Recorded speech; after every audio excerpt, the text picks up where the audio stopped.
किसकी इजाज़त से आप यहाँ आई हैं? विराज की सख्त आवाज़ पर सुहानी का दिल अंदर ही अंदर बुरी तरह सिकुड़ गया था। मुझे आपसे बात करनी है, वो लड़खड़ाते शब्दों में बोली। अंदर किसने आने दिया आपको? विराज के अंदाज में अभी भी सख्ती थी। वो गुस्से में अपनी सीट से उठकर खड़ा हुआ और उसकी ओर बढ़ा। मैं सिर्फ इतना कहने आई हूँ कि उस दिन जो भी हुआ सब मेरी गलती की वजह से हुआ था।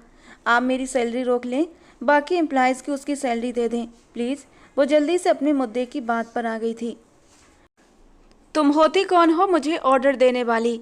वो उसकी तरफ कदम कदम बढ़ाता चला जा रहा था, जबकि सुहानी डरते हुए लगातार पीछे की ओर हट रही थी, जब तक कि वो दीवार से जाना लगी। दोनों ही एक दूसरे को आंखों ही आंखों में देख रहे थे। एक की आंखों में दर्द था तो दूसरे की आंखों में गुस्सा। मैं ऑर्डर नहीं दे रही, बल्कि रिक्वेस्ट कर रही हूँ। अब की बार उसका अंदाज सामान्य और कुछ ठंडा था। तुम्हारी इतनी औकात भी नहीं कि तुम मुझे रिक्वेस्ट कर सको। विराज उसके चेहरे पर गहरी और गंभीर नज़र डालते हुए सख्त अंदाज में बोला था। वो उसके बेहद करीब खड़ा उसकी खुशबुओं को कितने समय के बाद महसूस कर रहा था। उसके दिल को जैसे कहीं ना कहीं सुकून सा आने लगा था। उसकी बेचैन तबीयत अचानक ताज़ा होने लगी थी। प्लीज़ मान जाइए, वो सब गरीब लोग हैं और अपना घर बार चलाने के लिए नौकरी कर रहे हैं। प्लीज उनसे उनके मुंह का निवाला मत छीनिए। इस बार सुहानी के शब्दों में दुख भी उतर आया था। कुछ पल यूं ही खामोशी छा गई। दोनों की सांसों का तालमेल सुनाई दे रहा था। सुहानी खन्ना कब से गरीबों की फिक्र करने लगी। वो 2 कदम पीछे हटा और एक गहरी तंज भरी बात कही। और तुमसे किसने कहा कि मैं उनका निवाला छीन रहा हूँ? ये तो तुम्हारे आने के बाद हुआ। तुमने किया है सब, अब भुगतना तो सबको पड़ेगा। वो वापस अपनी सीट पर जाकर बैठा। आप मेरी सैलरी काट लें प्लीज़, बाकी लोगों को दे दें। वो उसके पास टेबल तक आकर विनती भरे शब्दों में बोली। जानती भी हो कितना लॉस हुआ है मेरा? माथे पर बल डाले विराज ने सुहानी को घूर कर देखा था। पूरे 10 लाख का। 10 लाख? क्या बोल रहे हैं आप? वो सब कुछ 10 लाख का था। सुहानी की आंखें हैरत से फटी की फटी रह गईं।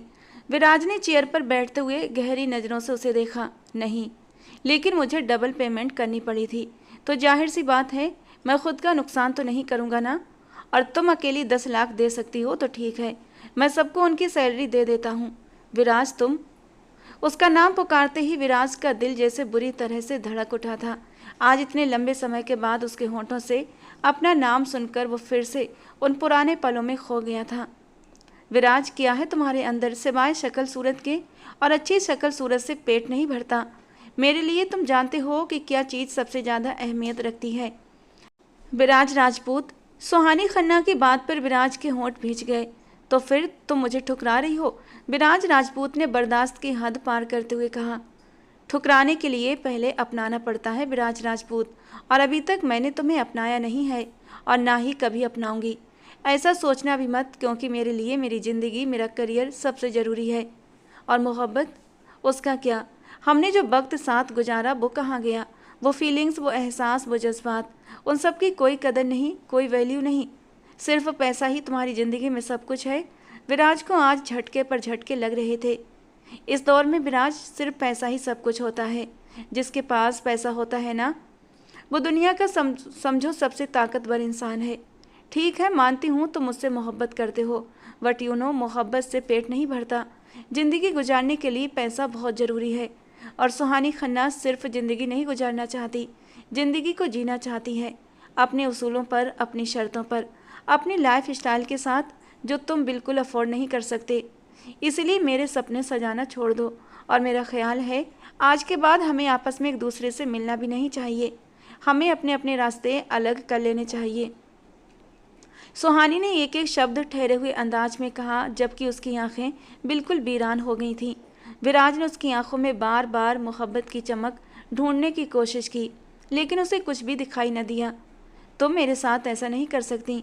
अब जब मोड़ आया कि एक दूसरे का साथ दें, तो तुम पीछे हट रही हो। मैं तुम्हें ऐसा नहीं करने दूंगा। विराज राजपूत ने सुहानी को दोनों बाजुओं से जकड़कर गुस्से से झंझोड़ डाला। शट अप विराज, छोड़ो मेरा हाथ। तुम समझते क्या हो खुद को? क्या तुम्हारे हिसाब से जो तुम चाहोगे वही होगा? हरगिज नहीं।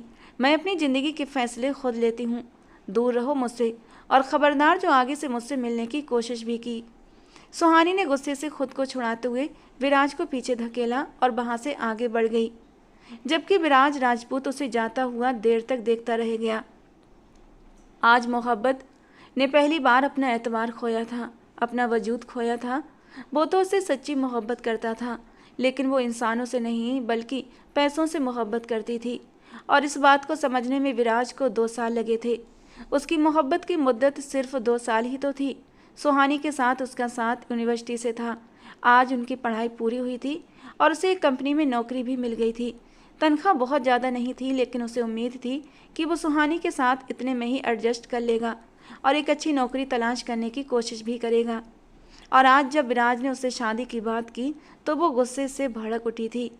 विराज राजपूत अपनी बाइक पर अपने घर आ चुका था और इस वक्त वो अपने कमरे में बिल्कुल अकेला बैठा उन पलों को याद कर रहा था जिनमें उसने सुहानी के साथ अपना कीमती वक्त गुजारा था या शायद बर्बाद किया था। आंखें बंद किए वो अपने अंदर के दर्द को बुरी तरह दबा रहा था। एक लावा सा था जो उसके अंदर पकने लगा था। दिन से शाम और फिर रात हो गई, लेकिन वो अपने कमरे से बाहर नहीं निकला। 1-2 बार दरवाज़ा खटखटाया गया, लेकिन विराज ने कोई ध्यान नहीं दिया। आज वो अकेला अंधेरे कमरे में अपनी मोहब्बत का मातम मनाना चाहता था। कहाँ वो इतना खुश था कि सुहानी के लिए उसने गोल्ड की रिंग बनवाई थी। अपने मुश्किल हालात के बावजूद भी उसने अपनी औकात से बढ़कर सुहानी के लिए कितना कुछ किया था, लेकिन बात रिंग तक पहुंचने से पहले ही ख़त्म हो गई थी। विराज उस रिंग को देखते हुए एक जहर भरी हंसी हंसा था। इस दौर में सब कुछ पैसा है। सुहानी के लिए मैं कुछ भी नहीं। सुहानी के लिए सिर्फ पैसा है और कुछ भी नहीं। तो ठीक है सुहानी, आज के बाद ये विराज राजपूत सब कुछ सिर्फ पैसों के लिए करेगा। इतना पैसा कमाऊंगा कि सुहानी तुम पछताओगी मुझे खोने पर। ये मेरा खुद से वादा है। विराज ने उस अंगूठी को अपनी मुट्ठी में जोर से दबा लिया। कॉन्ग्रेचुलेशंस मिस्टर विराज, आज से इस मैरिज हॉल के मालिक आप हैं। फाइल में मौजूद पेपर पर साइन करते हुए शर्मा साहब ने खामोश बैठे विराज को बधाई दी, जिस पर विराज ने सिर जरा सा हिलाते हुए स्वीकार किया। 2 साल, पूरे 2 साल का लंबा समय लगा था उसे सन विराट मैरिज हॉल के लिए एक छोटे से एम्प्लॉय से ऑनर बनने में। ये मैरिज हॉल कोई आम मैरिज हॉल नहीं था। इसे इंटरनेशनल लेवल पर भी इस्तेमाल किया जाता था।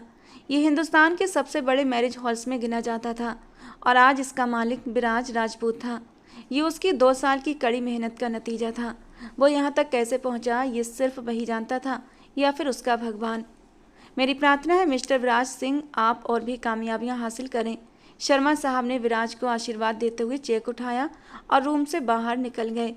विराज ने अपनी सीट की बैक से टिकते हुए आराम से टांग पर टांग जमाई और अपने पूरे ऑफिस को गहरी नज़र से देखने लगा। एक ही नज़र में अपने पूरे ऑफिस का जायजा लिया। इस ऑफिस में वो कई बार आ चुका था, लेकिन एक एम्प्लॉय की हैसियत से। आज वो यहाँ मालिक की हैसियत से बैठा हुआ था। कहते हैं हर कामयाब मर्द के पीछे एक औरत का हाथ होता है। विराज के पीछे भी एक औरत का हाथ था। वो औरत जो उसे ठुकराकर 2 साल पहले चली गई थी, लेकिन बेवफाई के बाद विराज ने पलटकर उसे नहीं देखा था, क्योंकि वो उनमें से नहीं था जो पीछे मुड़कर देखते हैं। वो तो उन लोगों में से था जो आगे बढ़ते हैं।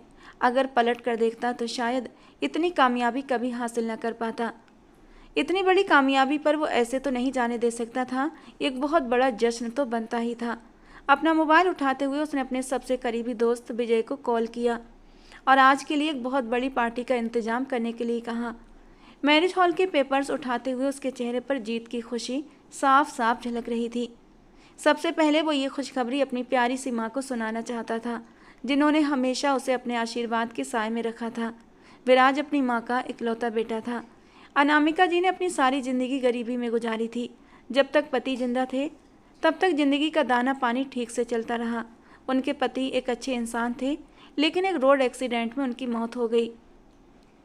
उसके बाद अनामिका जी ने बहुत मुश्किल से अपने बेटे विराज को पढ़ाया लिखाया और आज उसे इस काबिल बनाया कि वो अपनी माँ को सुख और आराम दे सके। विराज गाड़ी में बैठा उस वक्त अपने घर की सड़क पर था, जब उसे अपनी माँ को इस पुराने से घर से निकाल कर एक खूबसूरत नए घर में लेकर जाना था। वो बहुत खुश था, बेहिसाब खुश। जैसे ही गाड़ी बाहर खड़ी करके वो अंदर दाखिल हुआ तो वहाँ काफ़ी लोग उसके घर में मौजूद थे। विराज थोड़ा हैरान हुआ। उसे समझ नहीं आया कि ये लोग अचानक यहाँ क्यों आए हैं, लेकिन जैसे ही वो आगे बढ़ा उसके कदमों तले से जैसे जमीन निकल गई थी।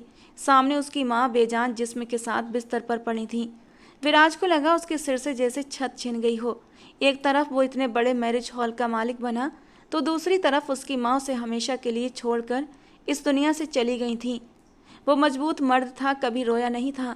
मुश्किल से मुश्किल हालात का उसने डटकर सामना किया था, लेकिन आज अपनी माँ को यूं बेजान देखकर उसकी आंखों से आंसू छलक पड़े। आज उसकी माँ को गए पूरे 2 महीने हो चुके थे, लेकिन वो अब तक गम से निकल नहीं पा रहा था, जिस वजह से वो अपने काम पर भी ध्यान नहीं दे पा रहा था। दरवाज़ा खुला और नीति अंदर दाखिल हुई। क्या विराज, कब तक यूं ही सबसे अलग थलग रहोगे? प्लीज़ अब तो दुनिया वालों के साथ जीना शुरू कर दो। माना कि आंटी का जाना तुम्हारे लिए बहुत बड़ा सदमा है, लेकिन हम मरने वालों के साथ मर तो नहीं सकते ना। नीति ने विराज को अपने तरीके से समझाने की कोशिश की। विराज ने उसे देखते हुए एक गहरी सांस ली थी। माना कि मरने वालों के साथ मरा नहीं जाता नीति, लेकिन ज़िंदगी फिर पहले जैसी भी नहीं रहती है। माँ थी वो मेरी, और मेरे लिए बहुत मुश्किलें उठाई थी उन्होंने। आज जब उनके सुकून और खुशियों के दिन आए तो वो विराज की आंखें आंसुओं से भरने लगीं। विराज, भगवान के हर काम में एक न एक अच्छाई छिपी होती है। आंटी की उम्र भगवान जी ने इतनी ही लिखी थी, तो मैं या तुम कुछ कर भी नहीं सकते। नीति ने फिर से उसे समझाने की कोशिश की। खैर तुम बताओ, किस काम से आना हुआ? विराज ने उसका ध्यान खुद से हटाया। हाँ, वो मेरी एक दोस्त है ना, सोनिया, वो अपनी बर्थडे पार्टी अरेंज करना चाहती है और हमारे इसी हॉल में अपनी तमाम अरेंजमेंट करवाना चाहती है। तो दोस्त है मेरी, तो थोड़ा सा डिस्काउंट तो कर दोगे ना? नीति अपने असल मुद्दे पर आ गई थी। ठीक है, मैनेजर से बात कर लो और उन्हें बर्थडे की डेट, मेन्यू और बाकी डिटेल्स दे दो। प्लीज़ तुम खुद कहो ना। अगर तुम कहोगे तो फिर बहुत अच्छे से काम करेंगे और डिस्काउंट भी अच्छा हो जाएगा। नीति ने उसका हाथ थामकर बहुत ही विनती करते हुए कहा। अपने हाथ पर नीति का हाथ देखते हुए विराज ने बेमहसूस अंदाज में अपना हाथ पीछे कर लिया। मैनेजर को डिटेल्स दे दो, मैं बाद में उनसे बात कर लूँगा, सीरियस अंदाज में कहते हुए विराज ने लैपटॉप ऑन कर दिया, जिसका साफ मतलब था कि अब तुम जा सकती हो। Okay, thank you so much. दोस्त हो तो तुम्हारे जैसा, नीति ने एकदम खुशी से चहकते हुए कहा था और ऑफिस से बाहर निकलते ही अपनी दोस्त को कॉल लगा दिया। जबकि उसके जाते ही विराज ने लैपटॉप की स्क्रीन फिर से ऑफ कर दी। उसका कुछ भी करने का दिल नहीं कर रहा था। ऐसा लग रहा था जैसे ज़िंदगी का कोई मकसद ही नहीं रहा। माँ बाप इतनी अनमोल चीज़ होते हैं कि उनके जाने के बाद ही पता चलता है। भले उसकी माँ बीमार थीं, बिस्तर पर थीं, लेकिन एक सहारा था, एक सुकून था कि वो उसकी ज़िंदगी में है। आशीर्वाद देने वाली हस्ती इस दुनिया में मौजूद है। आंखें बंद किए वो फिर से अपनी माँ को याद कर रहा था कि भूले भटके एक परछाई उसकी आंखों में आ ठहरी। विराज ने झट से अपनी आंखें खोली और खुद पर गुस्सा हुआ। वो कैसे आज भी उसको याद कर सकता था? वो जो बेवफाई की एक ऊंची मिसाल कायम कर गई थी, जिसने मोहब्बत की धज्जियाँ उड़ाई और एक बार भी नहीं सोचा। वो कैसे आज भी उसको याद कर सकता था? वो तो सिर्फ उससे नफरत करता था। शायद नफरत से कुछ बढ़कर होता तो उसके काबिल भी उसके सुहानी को नहीं समझता। एक झटके से उठा गाड़ी की चाबी उठाते हुए अपने ऑफिस से बाहर निकल गया और अपनी गाड़ी की तरफ बढ़ा। अब उसका रुख अपने घर की तरफ था। वो अकेले तन्हाई में बैठकर कुछ देर अपनी माँ को याद करना चाहता था। सुहानी, क्यों इतना सोच रही हो यार? जब आगे बढ़ने का तुमने सोच ही लिया है तो फिर आगे बढ़ जाओ, पीछे पलटकर मत देखो। निशा उसे 20 दफ़ा यही शब्द बोल चुकी थी। निशा, मुझे समझ नहीं आ रहा मैं क्या करूं। मुझे नहीं पता था मेरे ये हालात भी आएंगे कि मुझे नौकरी भी करनी पड़ेगी। ज़िंदगी ने मेरे बहुत इम्तिहान लिए हैं। शायद मुझे बहुत सख्त बद्दुआ लगी है। बद्दुआ? किसकी बद्दुआ?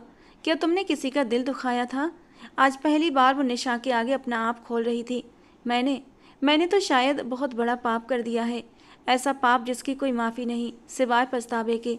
वो अपने गालों से आंसू पोंछते हुए दुखी अंदाज में बोली। फिर भी कुछ तो पता चले, निशा ने अपनी बात पर जोर देते हुए कहा। कुछ नहीं, कुछ भी नहीं। तुम बताओ कब जाना है? वो अपने आंसू पोंछ कर खुद को संभाल चुकी थी। ठीक कल शाम को, क्योंकि फंक्शन रात का है तो फिर हमें शाम को ही जाना पड़ेगा और रात को काफ़ी लेट हो जाएगा तो तुम अपने घर पर बता देना। वैसे तुम्हारी बात मैंने सर से कर ली है और उन्हें कोई ऐतराज़ भी नहीं है, क्योंकि कल काम बहुत ज़्यादा है और वर्कर्स की ज़्यादा ज़रूरत पड़ सकती है वहाँ पर। जब तुम जाओगी तब तुम्हें पता चलेगा कि वो कितना बड़ा हॉल है। शायद तुमने ज़िंदगी में इतना बड़ा हॉल देखा हो। इतने इतने ज़्यादा तो फ्लोर्स हैं वहाँ पर कि एक वक्त में ही 5 से ज़्यादा फंक्शन हो जाते हैं। वहाँ पर इतने ज़्यादा वर्कर्स काम करते हैं और इंटरनेशनल लेवल पर जो सेमिनार होते हैं उनकी तो कोई गिनती ही नहीं। निशा जिस हॉल में जॉब करती थी उसकी तारीफ़ों के पुल बांधे जा रही थी। अच्छी सैलरी मिल रही है और तुम कह रही हो कि माहौल भी बहुत अच्छा है लड़कियों के लिए, तो फिर मैं इनकार नहीं करूँगी। कल शाम को चलते हैं। तुम बैठो, मैं तुम्हारे लिए चाय लेकर आती हूँ। अरे नहीं सुहानी, मैं अब चलती हूँ, अभी बहुत देर हो रही है, मम्मी भी इंतज़ार कर रही होंगी। कल शाम को ज़रूर तुम इस एड्रेस पर पहुँच जाना ताकि कोई प्रॉब्लम ना हो सके, और बाकी की बातें जो मैंने तुम्हें बताई हैं वैसे ही करना, ठीक है। निशा प्यार से चाय के लिए इनकार करते हुए उसे एक कार्ड थमाते हुए दरवाजे की तरफ बढ़ गई, जबकि सुहानी अपनी मुश्किल हालात को सोचते हुए एक जहर भरी हंसी हंसी थी। एक वक्त था जब उसके अपने सपने बहुत ऊंचे थे और उसकी चाहत सिर्फ और सिर्फ पैसा थी, लेकिन ज़िंदगी ने अचानक एक ऐसा खेल खेला कि आज उसे सच में एहसास हुआ कि पैसा सब कुछ नहीं होता, जज्बात सबसे ऊपर होते हैं। पर अब क्या फ़ायदा इन जज्बात को महसूस करने का, क्योंकि अब तो वक्त ही नहीं रहा था। सुहानी कहाँ मर गई है, जल्दी आ यहाँ पर। भाभी की आवाज़ पर सुहानी घबराकर उठी और अंदर की तरफ भागी, जहाँ उसकी भाभी ने उसके लिए ढेर सारे काम बचा कर रखे थे। ये देख कितना ढेर लगा हुआ है कपड़ों का, ये कौन धोएगा? तेरा बाप सारा दिन बैठकर मुफ्त की रोटियां तोड़ती रहती है, थोड़ा सा काम भी कर लिया कर। सुनैना भाभी ने उसकी कमर पर एक जोरदार धमूका मारते हुए गुस्से से कहा। सुहानी बड़ी मुश्किल से वो दर्द सहती कपड़ों की ओर बढ़ी थी। इतनी तेज धूम में कपड़े धोना जैसे शेर पकड़कर लाने के बराबर था। सारा दिन वो कपड़े धोती रही और शाम को खाने के वक्त उसको किसी ने नीचे नहीं बुलाया, और जब वो काम ख़त्म करके नीचे गई तब तक खाना खाकर सब लोग अपने अपने कमरों में जा चुके थे। सुहानी ने किचन में जाते अपने लिए कुछ निकाल कर खाना चाहा तो वहाँ कुछ भी नहीं बचा था। रोटी के डिब्बे में एक छोटा सा रोटी का टुकड़ा ही मौजूद था। फ्रिज खोलकर देखने लगी तो वहाँ ताला लगा हुआ था। सुहानी की आंखों से आंसू आने लगे। खामोशी से बही एक तरफ बैठी उस रोटी को अपने गले में उतारने लगी, लेकिन सूखी रोटी को कैसे खाती। गले में आंसुओं का गोला फंसने लगा तो उसे एकदम से खांसी आ गई। आगे बढ़कर पानी का गिलास मुंह को लगाते ही वो फूट फूट कर रो पड़ी थी। मेरी यही सजा है, मैं इस सब के ही काबिल हूँ। तुम्हारी बेलौस मोहब्बत को ठुकराकर मैंने अपनी ज़िंदगी का सबसे बड़ा नुकसान किया है। वो हिचकियों से रोते हुए गुजरे पलों को याद करने लगी, जब उसने अपनी मोहब्बत को खुद अपने पैरों तले रौंद दिया था। यकीनन तुम्हारी बद्दुआ लगी है मुझे विराज, जो आज अपने ही घर में नौकरों की तरह रह रही हूँ, वो भी ऐसा नौकर जो बगैर किसी तनख्वाह के रखा गया हो, जिस पर हर कोई अपनी फ्रस्ट्रेशन और गुस्सा उतारता हो। खन्ना जी के 3 औलादें थीं, 2 बेटे और एक छोटी बेटी सुहानी। बड़े बेटे की शादी उसकी पसंद की लड़की सुनैना से हुई थी। उसके 3 बच्चे थे, 2 बेटियां और एक बेटा, और तीनों ही बच्चे स्कूल जाते थे। छोटे बेटे की शादी प्रिया से हुई थी। प्रिया सुहानी की क्लास फेलो थी। उनके 2 बेटे थे जुड़वा, और दोनों ही नर्सरी क्लास में पढ़ते थे। पूरा घर बच्चों से हर वक्त भरा रहता। कमाने वाले सिर्फ 2 लोग थे और घर का खर्च बहुत ज़्यादा, और उसकी दोनों भाभियां हमेशा उसके ऊपर चढ़ दौड़ती, पूरे घर का काम करवाती और खाने में भी उसको कुछ नहीं देती। ये सब पहले नहीं होता था। यही सब पहले उसके साथ कितने अच्छे थे, लेकिन एक हादसे ने सुहानी को सब घर वालों की नज़रों में गिरा दिया था। रात काफ़ी हो गई थी। वो अपने कमरे में, जो कि स्टोर रूम था, आई और बड़ी थक हार कर बेड पर लेट गई, जो उसके टूटे बदन को जैसे सुकून देने लगा। अनायास उसकी ज़बान पर भगवान का नाम आया था और वो अपनी हरकत पर खुद हैरान हुई। एक लंबा समय हुआ उसकी ज़बान से भगवान को याद करना छोड़ दिया था। सिर्फ शिकवे और शिकायतें होती थीं उसकी ज़बान पर, जो वो भगवान से करती थी। लेकिन माँ के मरने के बाद सारे शिकवे भी दूर हो गए थे। वो ज़िंदगी में थी तो इन लोगों ने कभी नहीं छोड़ा था, पर अब वो अकेली थी। नीति की फ्रेंड सोनिया का बर्थडे फंक्शन था, जिसका पूरा इंतजाम सनब्राइट मैरिज हॉल में किया गया था। इतने बड़े पैमाने पर फंक्शन अरेंज हुआ था कि देखने वाली हर आंख हैरान थी। पूरे हॉल को बहुत खूबसूरती से सजाया गया था। सोनिया ने भी सारी सजावट की बहुत तारीफ की थी। नीति तो खुशी के मारे फूले नहीं समा रही थी। वो पार्टी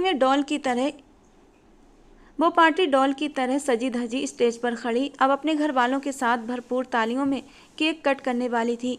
कि अचानक ही एक बहुत बड़ा हादसा हो गया जो किसी के वहमो गुमान में भी नहीं था। केक 7 लेयर्स की सूरत में था और एक बड़ी सी ट्रॉली पर केक लाया जा रहा था। 2 लड़कियां उस ट्रॉली को घसीट कर ला रही थीं और उनमें से एक सुहानी थी जो आज शाम के वक्त यहाँ काम करने के लिए आई थी। पर काम इतना ज़्यादा था कि किसी से ज़्यादा बात नहीं हो सकी थी और ड्रेस चेंज करके वहाँ का ख़ास ड्रेस पहनकर काम पर लग गई थी। लेकिन सुबह से उसने सिर्फ चाय का 1 कप पिया था और यहाँ आकर ढेर सारा बिना रुके काम करा था। काम करते करते वो बुरी तरह थक गई थी और अब ट्रॉली को घसीटते हुए उसे एक जोरदार चक्कर आया था कि उसकी आंखों के आगे अंधेरा सा छा गया। उसी पल ट्रॉली उसके हाथ से छूट गई और वो चकराकर जमीन पर गिर गई। उसका हाथ केक की तरफ लगा और पूरे केक का डिजाइन खराब हो गया। पूरे हॉल में एकदम सन्नाटा छा गया था। सबकी नजरें उसी वक्त सुहानी की ओर उठी।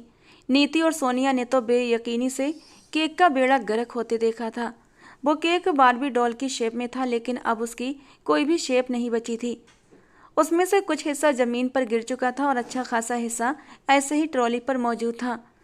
सुहानी ने अपने होश संभालते ही फौरन खड़े होकर घबराकर सबकी ओर देखा और फिर केक की तरफ।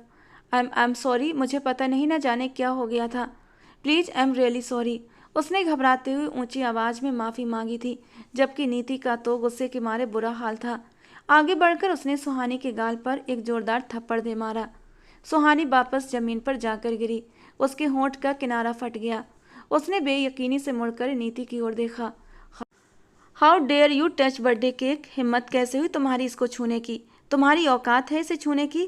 गुस्से से सुनाती नीति ऊंचा ऊंचा चिल्ला रही थी कि एक पल के लिए सबकी नज़रें नीति पर उठीं। इतनी तुम्हारी वैल्यू नहीं जितनी इस केक की वैल्यू थी। यू विलडी, औकात क्या है तुम्हारी? न जाने किस किस को रखा हुआ है विराज ने यहाँ पर, जिनकी कोई हैसियत ही नहीं है। 2 टके की लड़कियाँ हो तुम लोग और शेरनी बनी फिर रही हो। सारी बर्थडे पार्टी ख़राब करके रख दी तुमने, idiot. I am sorry ma'am, हम नया बनवा देते हैं। निशा बेचारी सूरत हाल से बुरी तरह परेशान हुई थी और वो सुहानी को यूं बेइज्जत होते हुए भी नहीं देख पा रही थी। इसलिए आगे बढ़ते हुए माफ़ी मांगते हुए उसने नीति का हाथ थाम लिया और उसे अपने पीछे कर लिया। ये लो, एक और आ गई। तुम सब मिडिल क्लास लड़कियां अपने आप को न जाने क्या समझती हो। तुम्हें पता भी है इस केक की वैल्यू कितनी थी? क्या प्राइस थी इसकी? इतनी कीमत है जितनी तुम्हारी कीमत नहीं है। अब की बार सोनिया ने भी तनु के साथ मिलकर उनकी बेइज्जती करने में कोई कसर नहीं छोड़ी थी। उनकी बात पर सुहानी और निशा ने एक दूसरे को हैरानी से देखा कि चीज़ों की इतनी वैल्यू हो गई और इंसानों की कोई वैल्यू नहीं थी इन दोनों की नज़र में। मैम, आपका ऑर्डर अभी रिप्लेस हो जाएगा, प्लीज़ कूल डाउन। अचानक से मैनेजर ने आगे आकर उन्हें शांत करने की कोशिश की और सुहानी और निशा को वहाँ से जाने का इशारा किया। आ जाएगा? वापस कहाँ से आ जाएगा? Same to same. आप अभी इसी वक्त तैयार करवा सकते हैं? बताइए मुझे मिस्टर मेहरा। सोनिया ने अपना गुस्सा बर्दाश्त करते हुए मिस्टर मेहरा को भी खरी खोटी सुना दी। मैम प्लीज़, आप थोड़ा सा टाइम दीजिए, आपका ऑर्डर हम अभी रेडी करवा देंगे। हमारी टीम बहुत फास्ट है, बस आधे घंटे में आपका ऑर्डर तैयार हो जाएगा। मिस्टर मेहरा ने फिर भी अपना गुस्सा बर्दाश्त करते हुए नरमी से बात को संभालने की कोशिश की थी।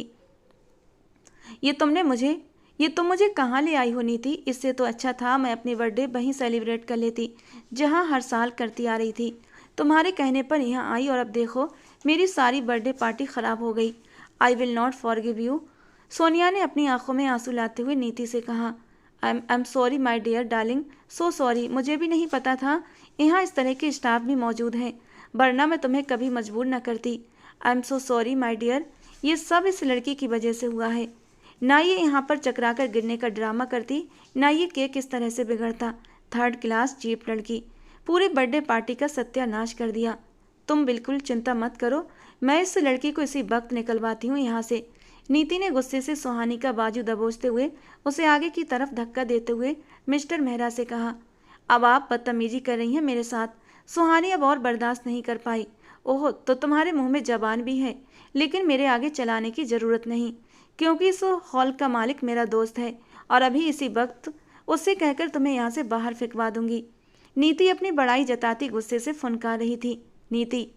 अचानक से अपने पीछे से भारी मर्दाना आवाज़ सुनते ही नीति के चेहरे का रंग सफ़ेद हो गया। अपने भारी कदमों से वो वहाँ आता सिचुएशन को समझने की कोशिश कर रहा था। वो अपने ऑफिस में बैठा कोई ज़रूरी काम कर रहा था कि उसे खबर दी गई कि हॉल में फंक्शन के बीच कुछ गड़बड़ हो गई है।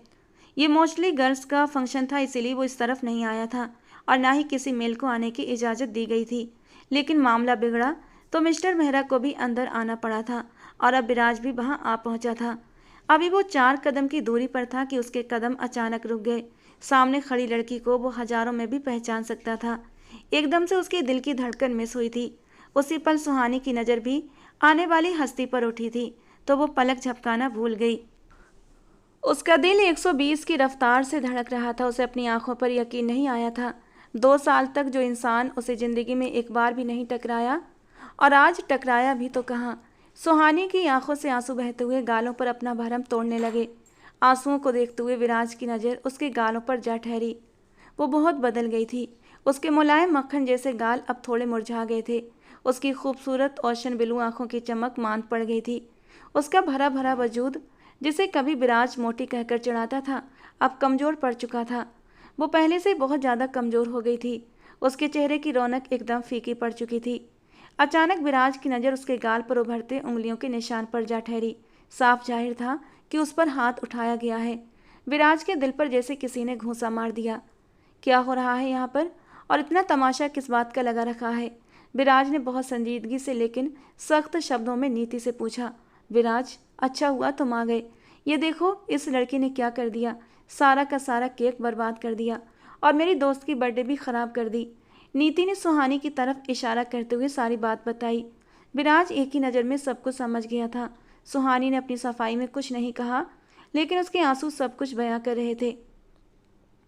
अपने हाथों की मुट्ठियां भींचे वो पीछे खड़ा हुआ था।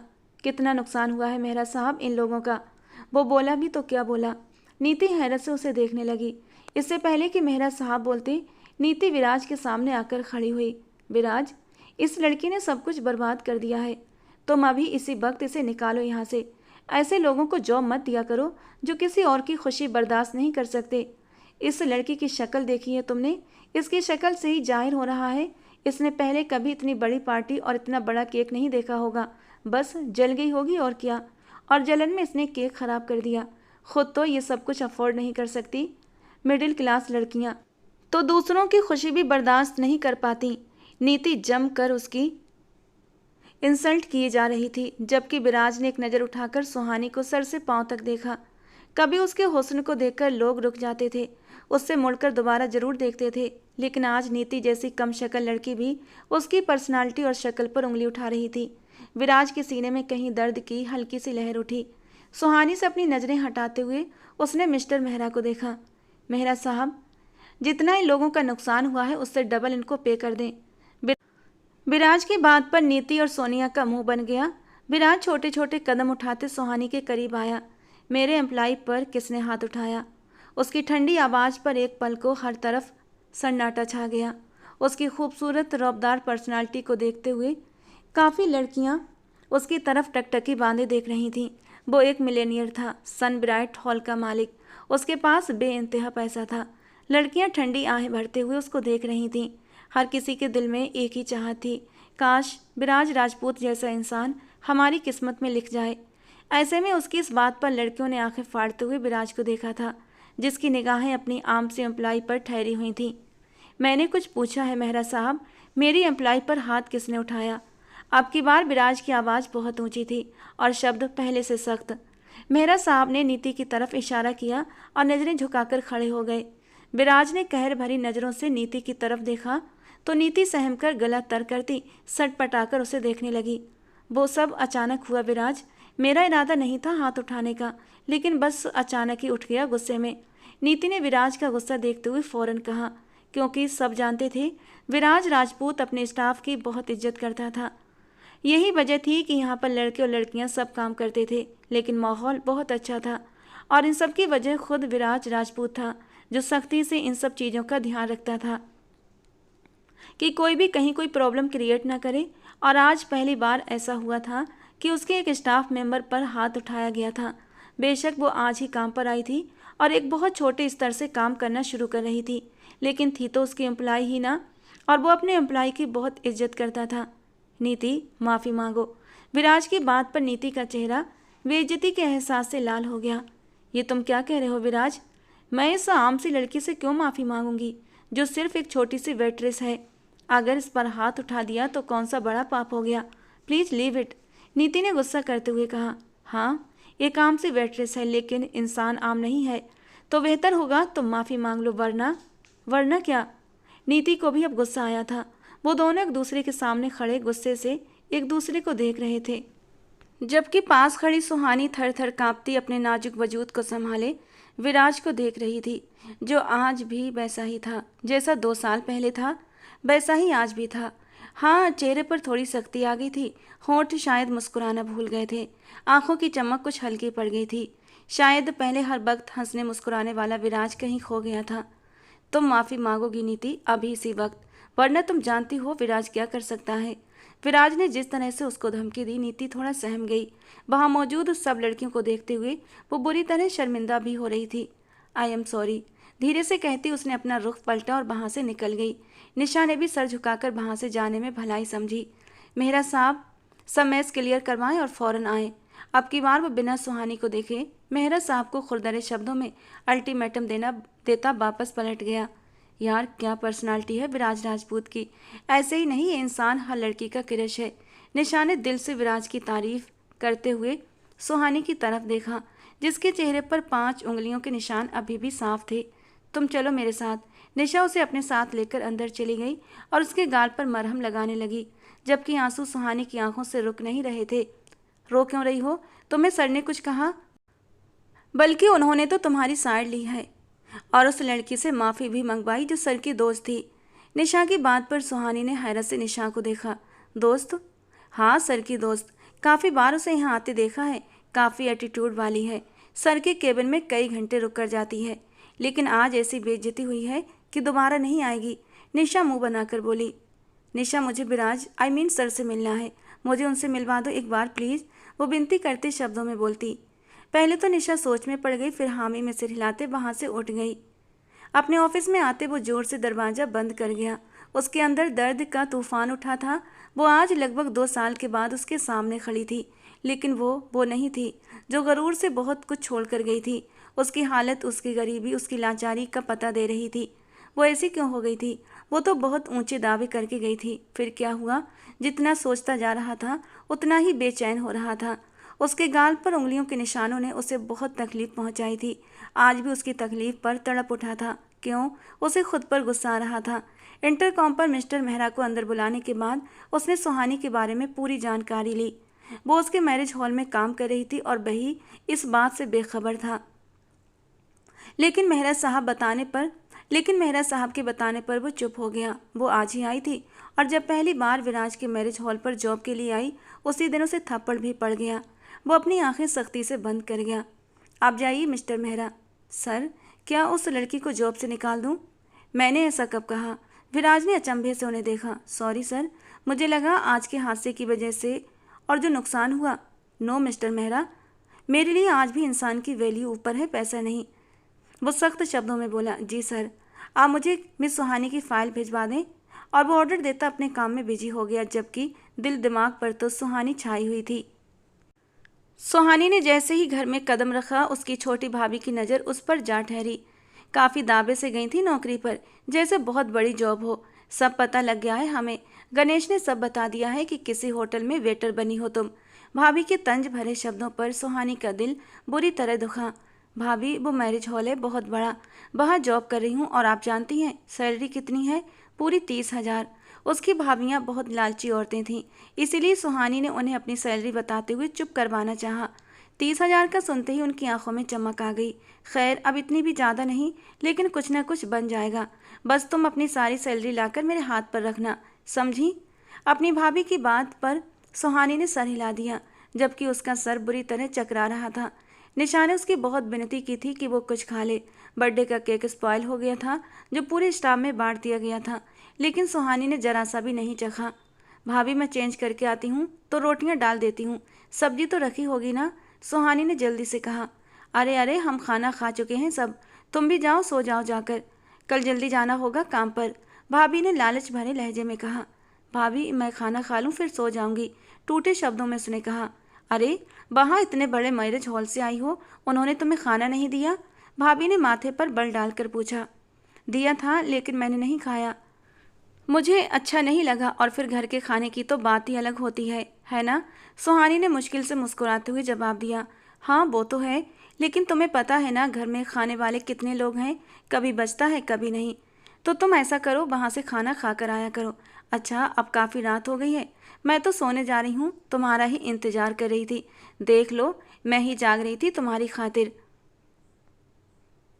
अब कल की सैलरी मिले तो मुझे भूल मत जाना, वो जताने वाले अंदाज में बोलते हुए अपने कमरे की तरफ बढ़ गई। सुहानी सर हिलाती रह गई और उनके जाते ही बुरी तरह रो पड़ी। क्या मैं इतनी बुरी हूँ कि मेरे साथ ये लोग ऐसा सलूक करते हैं? शादी तो इनकी मर्जी से ही की थी मैंने, लेकिन उस घटिया इंसान की वजह से मैंने उससे डिवोर्स ले लिया। किसी को दिखाई नहीं दिया कि वो मुझे धोखे से अपने दोस्तों को खुश करना चाहता था। बजाय मेरा साथ देने के सब मेरे खिलाफ हो गए कि घर बैठे तलाक क्यों ले लिया। भले वो अमीर था, लेकिन ऐसे गिरे हुए इंसान को मैं अपनी ज़िंदगी में शामिल नहीं कर सकती थी। और मेरे भाई आंखें कान मुंह सब सिए बैठे हैं। सब लोग अच्छे से जानते हैं कि मैं गलत नहीं थी। उनकी बहन बेगुनाह है, फिर भी कोई मेरी तरफ से बात नहीं करता, बल्कि सब इंतजार में थे कि सुहानी कोई गलती करे और उसको उसकी सजा दें। वो अपने आंसू पोंछते हुए अंदर बढ़ रही थी कि तभी उसके मोबाइल पर निशा की कॉल आने लगी। क्या हुआ, सब ठीक है ना? सुहानी को यही डर लग रहा था कि उसे अब जॉब से निकाल दिया जाएगा। एक तो आज जो हादसा हुआ, और दूसरा विराज राजपूत भी तो बदले की आग में जल रहा होगा। हाँ, सब खैरियत है, दरवाज़ा खोलो जल्दी से। निशा की राजदारी भरी आवाज़ पर सुहानी ने फौरन दरवाज़ा खोल दिया और सामने निशा को अपने छोटे भाई के साथ देखकर हैरान रह गई। ये पकड़ो, ये पैकेट तुम्हारे हिस्से का है। सब वर्कर्स को ऐसे अलग अलग पैकेट दिए गए थे। तुम अपना हिस्सा छोड़ आई थी, बहुत जल्दी में थी। ये रखो, हम जा रहे हैं, रात बहुत हो गई है। चल राहुल। वो बिना सुहानी की सुने अपनी कहती वहां से जा चुकी थी। सुहानी ने दरवाज़ा बंद किया और अपने कमरे की तरफ बढ़ गई। पैकेट खोला तो उसमें 3 बॉक्स थे। उन्हें खोलते ही उसकी आंखों में आंसू आ गए। एक में केक था, एक में बारबेक्यू और एक में राइस थे। सब इतना ज़्यादा था कि सुहानी 2 दिन तक ख़त्म न कर पाती। और आज उसने पहली बार पेट भरकर खाना खाया था। भूख ही इतनी तेज लगी थी कि आज वो खुद को रोक नहीं पाई। खाना खाकर जब वो बाकी खाना फ्रिज में रखने गई तो ये देखकर हैरान रह गई कि फ्रिज खाली पड़ा था। उसमें खाने के लिए कुछ भी नहीं था सिवाय पानी की बोतलों के। उसने खाना फ्रिज में रखा और अपने कमरे में लौट आई। बिस्तर पर लेटते ही फिर से विराज उसके ख्यालों में आ गया। वो पहले से भी ज़्यादा डैशिंग हो गया था। उसके चेहरे की संजीदगी ने उसे और भी खूबसूरत बना दिया था। भगवान ने उसे कितनी तरक्की दी थी, वो कहाँ से कहाँ पहुँच गया था। एक छोटी सी कंपनी में जॉब मिलने पर वो उसे प्रपोज करने आया था, और आज वो इतने बड़े मैरिज हॉल का मालिक बना बैठा था। वक्त वक्त की बात है, भगवान जिसे चाहे इज्जत दे, ये सब तो उसके हाथ में होता है। क्या मैं उसे याद हूँ या वो मुझे भूल चुका है? उसके सवाल पर चारों तरफ एक खामोशी छा गई थी। उसे उसकी वो नजरें याद आईं जो सुहानी पर जमी हुई थी। उन आंखों में उसने कुछ भी महसूस नहीं किया था, सिर्फ एक खामोश साया था जो उनमें लहरा रहा था। भला वो अब मुझे याद क्यों करेगा? मैंने तो उसे ठुकरा दिया था, उसका दिल तोड़ दिया था। और निशा बता रही थी कि नीति उसकी बहुत अच्छी दोस्त है, वो अक्सर उसके केबिन में वक्त गुजारने आती है। वो भला मेरे लिए क्यों रुकेगा? उसने भी तो अपनी ज़िंदगी आगे बढ़ा ली है।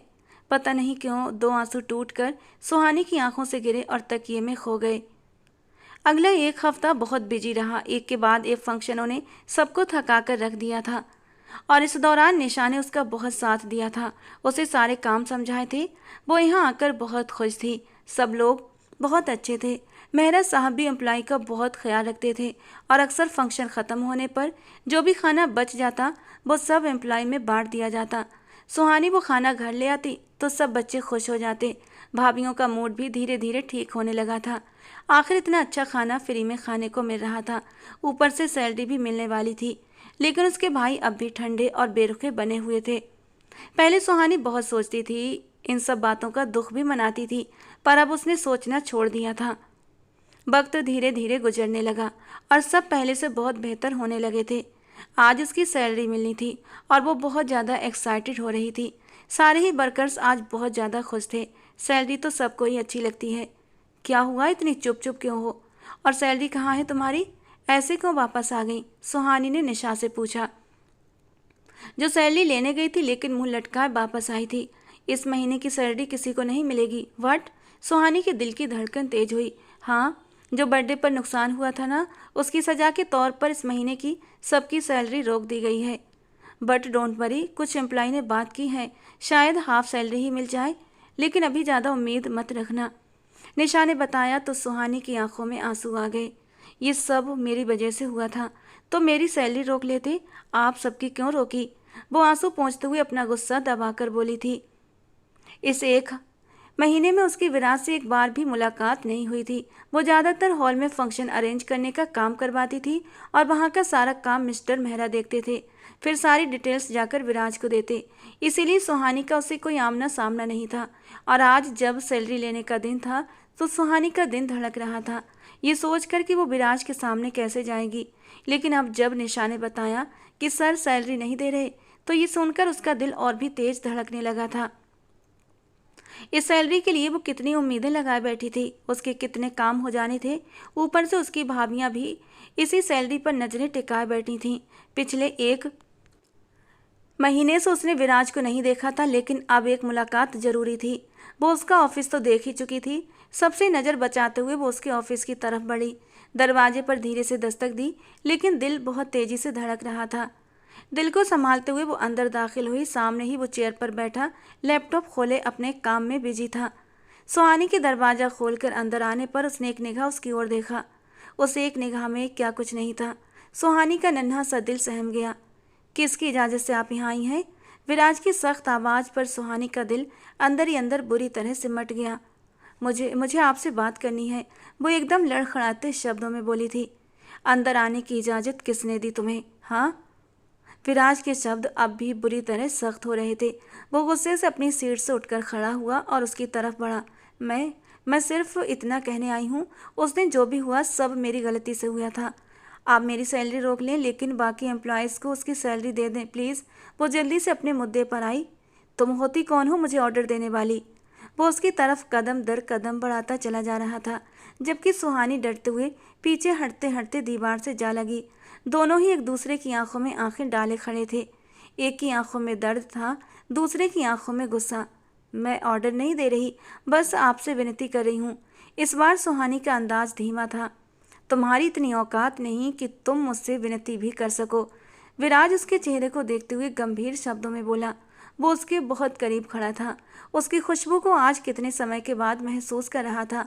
उसके तड़पते दिल को जैसे सुकून सा आने लगा। उसकी बेचैन तबीयत एकदम बहाल होने लगी। प्लीज़ मान जाइए, वो सब गरीब लोग हैं और अपना अपना घर बार चलाने के लिए नौकरी कर रहे हैं। प्लीज़ उनसे मुंह से उनका निवाला मत छीनिए। इस बार सुहानी के शब्दों में दुख भी उतर आया। कुछ पल यूं ही खामोशी छाई रही। दोनों की सांसों का तालमेल सुनाई दे रहा था। सुहानी खन्ना कब से गरीबों की फिक्र करने लगी। वो 2 कदम पीछे हटा और उसे गहरी तंज भरी नज़र से देखते हुए एक तंज का तीर चलाया। और तुमसे किसने कहा कि मैं उनका निवाला छीन रहा हूँ? ये तो तुम्हारे आने के बाद हुआ। तुमने किया है ये सब, अब भुगतना तो सबको पड़ेगा। वो वापस अपनी सीट पर जा बैठा। आप मेरी सैलरी काट लें प्लीज़, लेकिन बाकियों को दे दें। वो उसके पास टेबल तक आती विनती करते शब्दों में बोली। जानती भी हो कितना लॉस हुआ है?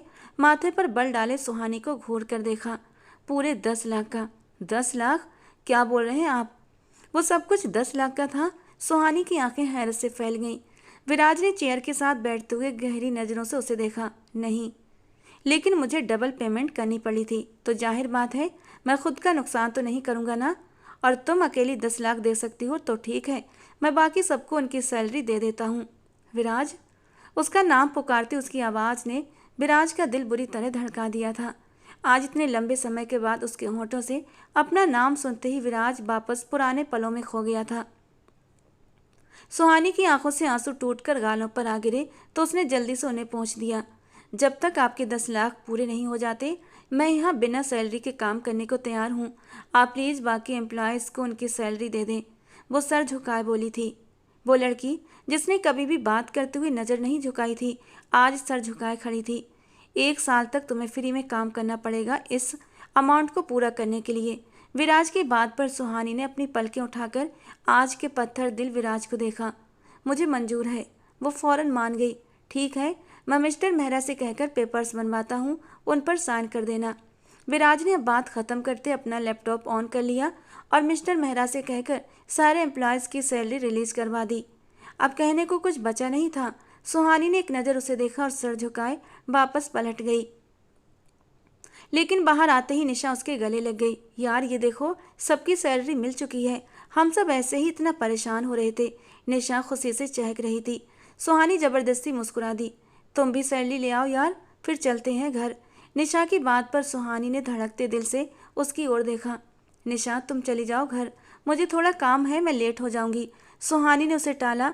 वो नहीं चाहती थी कि निशा उसे बिना सैलरी के जाते देखे। वो ये बात किसी को नहीं बताना चाहती थी। अच्छा ठीक है, सब जा रहे हैं, सर ने आज छुट्टी भी दे दी है, कोई फंक्शन भी नहीं है और देखो बारिश भी आने वाली है। सर कितने अच्छे हैं ना सुहानी, सब एम्प्लॉयज़ का कितना ख्याल रखते हैं। So sweet of him. Nisha Viraj की तारीफ करती जा चुकी थी, जबकि सुहानी कड़वी हंसी हंस दी और मिस्टर मेहरा के ऑफिस में जाकर पेपर्स पर साइन करके बाहर आ गई और वहीं एक तरफ बैठी अब कॉफ़ी पीने लगी। ये आदत उसे विराज की वजह से लगी थी, क्योंकि विराज बहुत कॉफ़ी पीता था, लेकिन सुहानी को कॉफ़ी से चिढ़ थी।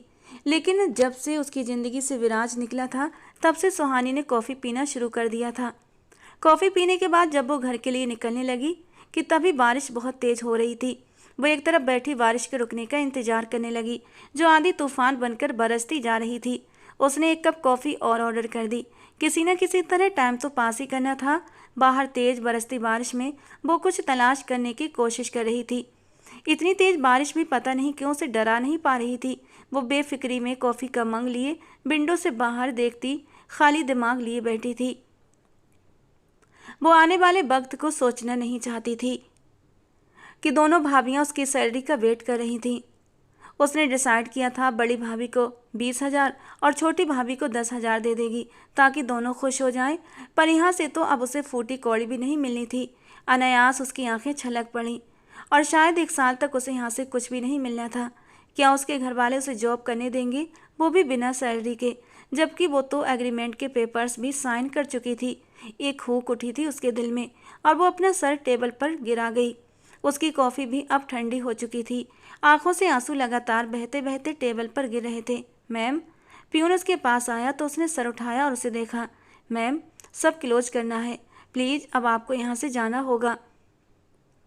वो बहुत सम्मान से बोला था तो सुहानी बिना एक शब्द कहे बैग उठाती वहाँ से बाहर निकल आई। बारिश अभी भी ज़ोरों से बरस रही थी। मैम, आप नीचे काउंटर पर वेट कर लें, बारिश रुक जाए तो आप। पियून बोल रहा था मगर वो तो जा चुकी थी। बाहर आई तो बारिश की बूंदों ने 1 मिनट से पहले उसे भिगो दिया। वो सर से पांव तक बारिश में नहा गई थी। पूरी सड़क सुनसान थी। उसे काफ़ी दूर चलकर स्टॉप पर जाना होता था, पर आज तो वापसी के लिए उसके पास पैसे भी नहीं थे। ये सब याद करते उसे निशा का उधार भी याद आ गया। वो अपनी आंखें कसकर बंद कर गई। आज उसका उधार भी उतारना था, जब वो उसका किराया देती रही थी। बारिश के साथ वो भी जारो कतार रो रही थी, लेकिन बारिश ने उसका भरम रखा हुआ था। एक तरफ लगे बेंच पर बैठती वो हिचकियों से रोने लगी। न जाने और कितना वक्त है उसके पास आजमाइश ख़त्म होने में। आज वो सब खुश थे, बहुत ज़्यादा खुश थे, और सुहानी भी तो खुश थी। क्या कुछ नहीं सोचा था उसने। घर जाने की भी जल्दी थी उसे, पर अभी दिल कह रहा था कि घर न जाए बल्कि कहीं और जाकर छुप जाए, जहाँ तक कोई उस पर पहुँच न सके। बैग में पड़ा मोबाइल बज कर खामोश हो गया, पर सुहानी को होश कहाँ था। उसे समझ नहीं आ रहा था घर जाकर क्या बोलेगी। वो 1000 बहाने सोच चुकी थी, लेकिन सब कुछ सोचते सोचते वो हिम्मत हार रही थी। अब तो बारिश ने भी उसके 14 तबक रोशन कर दिए थे। उसे मजबूरन उठना पड़ा, लेकिन वो चक्कर खाकर फिर से बेंच पर गिर सी गई। इससे पहले कि गाड़ी उसके पास से गुजरती, आगे जाकर रुकी और फिर पीछे आई थी। सुहानी का दिल जोर से धड़कने लगा। गाड़ी से उतरकर आने वाले इंसान को देखते ही सुहानी ने सांस रोक ली। वो छतरी उठाए उसके पास खड़ा था, सर से पांव तक गहरी मजाक उड़ाती नज़रों से उसे देख रहा था। बहुत बड़े दावे करके तलाक ली थी ना तुमने मुझसे, मैं ये कर दूंगी, मैं वो कर दूंगी, बिना मेरे तुम खड़ी होकर दिखाओगी। छी छी, वो सब तुम्हारी बातें थीं। तुम तो यहाँ आज ऐसे बैठी हो जैसे कोई भिखारन हो और भीख मांगने के लिए बैठी हो। उसका एक्स हस्बैंड कैलाश उसका मजाक उड़ा रहा था। अपनी हद में रहो तुम। मैं जैसी भी हूँ अपनी लाइफ में खुश हूँ। एटलीस्ट तुम्हारी तरह कैरेक्टर लेस नहीं हूँ। वो भी गुस्से से कांपती आवाज में बोली, जिससे कैलाश को और भी गुस्सा आ गया और वो उसकी तरफ गुस्से से बढ़ते हुए उसका बाजू दबोच गया। सुहानी बुरी तरह घबराई। बहुत जबान चलती है ना तेरी। चल, अब उस दिन जो अधूरा रह गया था आज वो पूरा करूँगा। शादी की पहली रात ही तू भाग गई थी ना, आज वो शादी की रात पूरी करूँगा। तेरी खूबसूरती को महसूस करूँगा और मेरे वो दोस्त भी जो उस रात हम तीनों तेरे साथ अपनी रात रंगीन करने वाले थे लेकिन नहीं कर पाए थे।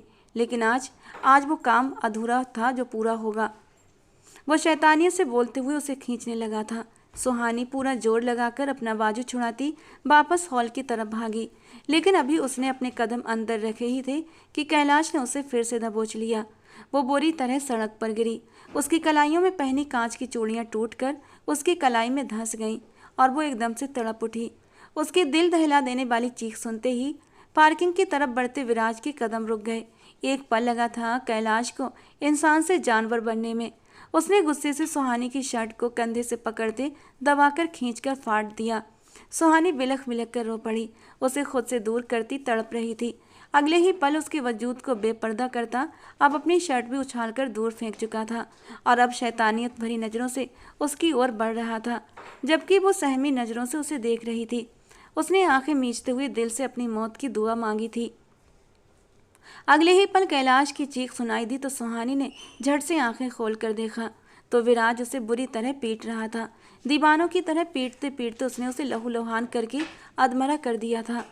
सुहानी का जी चाहा जमीन फटे और वो उसमें समा जाए। दूर गिरा अपना दुपट्टा देखा जो पानी के बहाव के साथ दूर बहता जा रहा था। दुपट्टे को उठाने की नाकाम कोशिश करती वो वहीं गिर गई। उसका हाथ बैग से टकराया।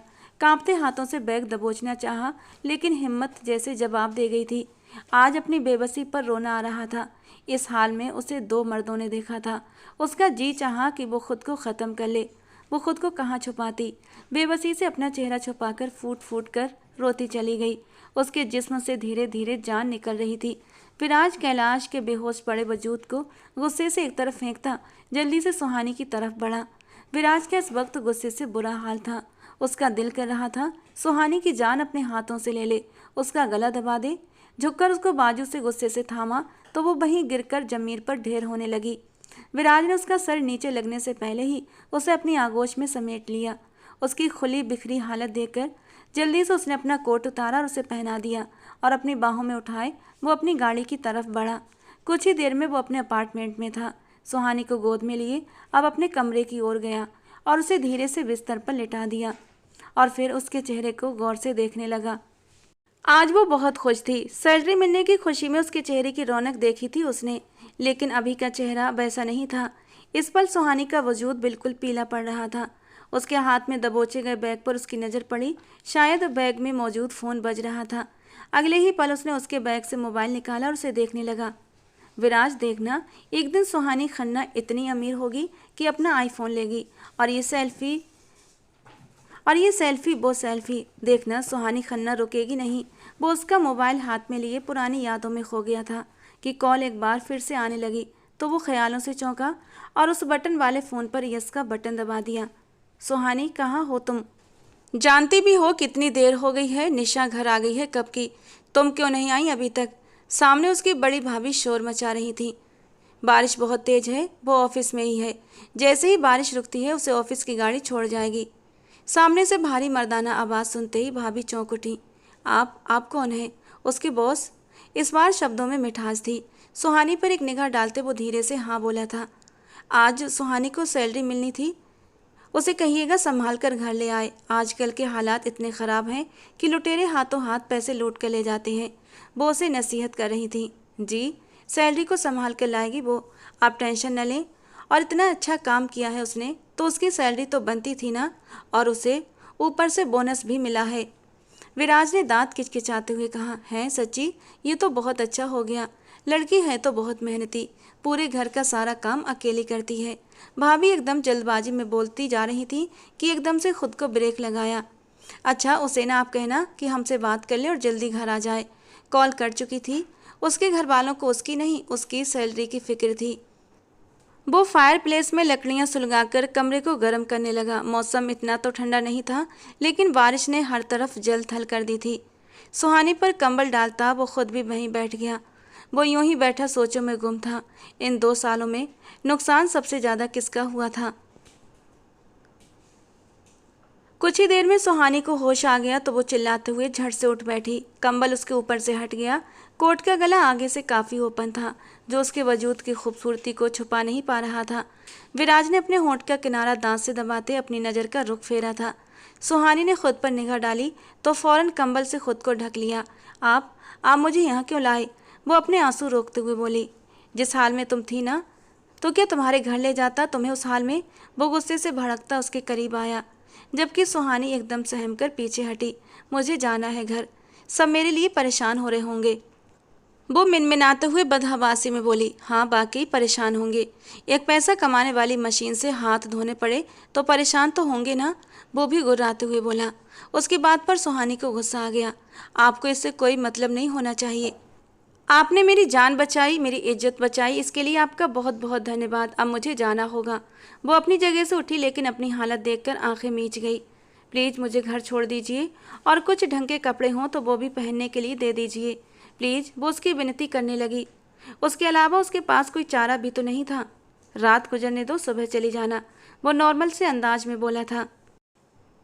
आप पागल तो नहीं हैं? जो लड़की रात भर घर से बाहर, शादी करूंगा तुमसे सुबह, उसके बाद घर ले जाऊंगा तुम्हें, समझी तुम?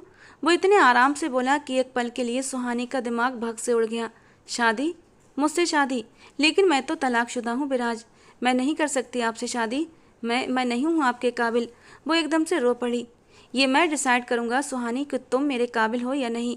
तुम बस शादी के लिए खुद को मेंटली तैयार रखो और फिजिकली मैं खुद तैयार कर लूँगा। अब मैं और कुछ नहीं सुनना चाहता, समझी तुम? वो फिर से गुस्से से बोला था। मिस्टर मेहरा से उसने सुहानी के बारे में सारी जानकारी निकलवाई थी और उसे पता था कि सुहानी शादी कर चुकी थी।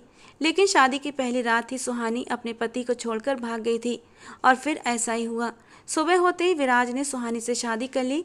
इस बार भी वो उसके इश्क के आगे सर झुकाती पंडित जी की कही सारी बातें मानती चली गई और कुछ ही देर में वो उसके जिस्मो जान का मालिक बन गया। रात को जिस तरह उसने सुहानी की इज्जत बचाई थी, इस वजह से सुहानी ये फैसला लेने पर मजबूर हो गई थी। एक वही था सच्चा आशिक, उसका रक्षक, वरना इस वक्त में उसके अपने भी उसको छोड़ चुके होते। एतबार तो कोई भी ना करता, हर रिश्ता पराया हो चुका था। लेकिन अब उसे भी सहारे की ज़रूरत थी, वो थक चुकी थी और फिर विराज को चाहकर भी इनकार न कर पाई। कहीं ना कहीं वो आज भी उससे मोहब्बत करती थी, लेकिन इजहार वो मरते दम तक नहीं करने वाली थी, क्योंकि उसके इजहार की कोई वैल्यू नहीं बची थी। वो कुछ भी कहती, उसकी सच्ची मोहब्बत को विराज शक की निगाह से ही देखता कि पैसा देखकर वो उससे मोहब्बत करने लगी है, और ये बात वो सुनना नहीं चाहती थी। सबको विदा करके जब वो अंदर कमरे में आया तो उसका खिला खिला रंग रूप लाल रंग के जोड़े में दमक रहा था। रात वाला असर अब उसके चेहरे पर कहीं नहीं था। उसको देखते ही विराज की एक हार्ट बीट मिस हुई थी। रात को वो जिस हाल में थी, उसकी मोहब्बत ने गवारा न किया कि उसे यूं अकेला छोड़ दे। भले वो उससे नफरत का दम भरता था, लेकिन दिल से उसकी इज्जत आज भी करता था। 2 साल तक दोनों एक दूसरे के दोस्त रहे थे, लेकिन कभी भी एक दूसरे के करीब नहीं आए थे। दोनों में से किसी ने भी अपनी हद पार नहीं की थी, लेकिन आज विराज सारी हदें तोड़ देना चाहता था। उसके इश्क में आज इतना पागलपन भर गया था कि वो अपने रास्ते आने वाली हर चीज़ को बर्बाद कर देना चाहता था। उसे बस सुहानी चाहिए थी, जो उसका सुकून थी। इससे पहले कि वो कुछ कहती, विराज बेखुद होता उसकी तरफ बढ़ा और उसके लाल रंग से रंगे होठों पर पूरी शिद्दत से झुक गया। सुहानी का सांस गले में अटक गया। वो उसके लबों पर सितम ढा रहा था और उसे लिए बिस्तर की तरफ बढ़ा। सुहानी का दिल पसलियां तोड़कर बाहर आने को मचल रहा था। अपनी शर्ट उतार कर वो दूर उछाल चुका था। विराज, वो घबराकर पीछे बैठ ग्राउंड से जा लगी। वो जुनूनियत से उसके चेहरे को अपने स्पर्श से भिगोने लगा। मुझे आज मत रोकना सुहानी, वरना तुम्हारी जान ले लूँगा और ख़ुद की जान भी ले लूँगा। वो उसके माथे से माथा जोड़कर गहरी सांस भरते हुए बोला, और सुहानी चुप हो गई। सुहानी ने भी अपना आप उसे सौंप दिया। अब और ज़्यादा विराज को नहीं तड़पा सकती थी। उसके इश्क की लहर में वो उसके साथ बहती चली गई। सुहानी की ज़िंदगी को विराज का सहारा मिल गया। भगवान ने उसकी आजमाइश ख़त्म कर दी। दोपहर को वो घर वालों से मिलती, उन्हें एक बड़ी रकम का चेक देती और हर तरह का रिश्ता तोड़ आई थी। विराज के पास आकर वो बुरी तरह रो पड़ी। उसके सीने से लगकर आज वो अपनों के रिश्ते ख़त्म होने का गम मना रही थी। विराज उसे लेकर साहिल समंदर पर आया।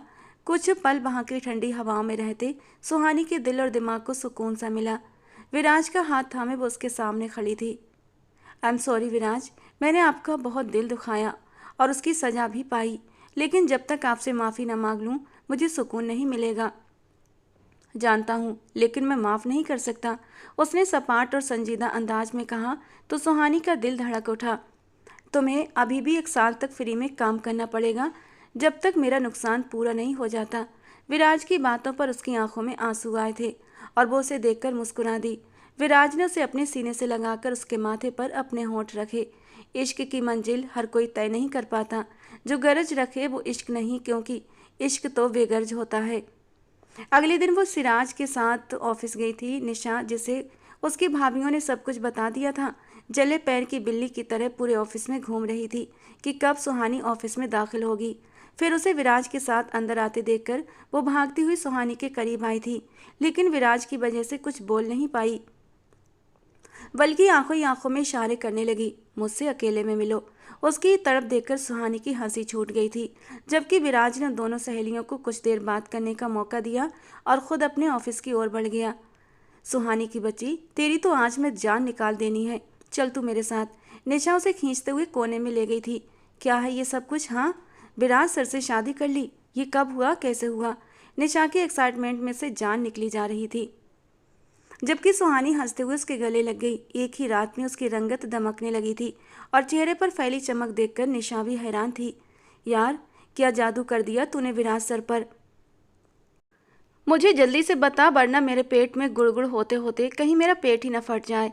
और सुहानी उसे लेकर एक टेबल पर बैठ गई थी। सर झुकाए धीरे धीरे वो निशा को सब कुछ बताती चली गई और वो आंखें फाड़े सुहानी की बातें सुनती जा रही थी। इतनी बड़ी घुन्नी है तू, तूने मुझे बताया भी नहीं कि विराज सर तेरे आशिक थे। यार, तू तो बड़ी किस्मत वाली है।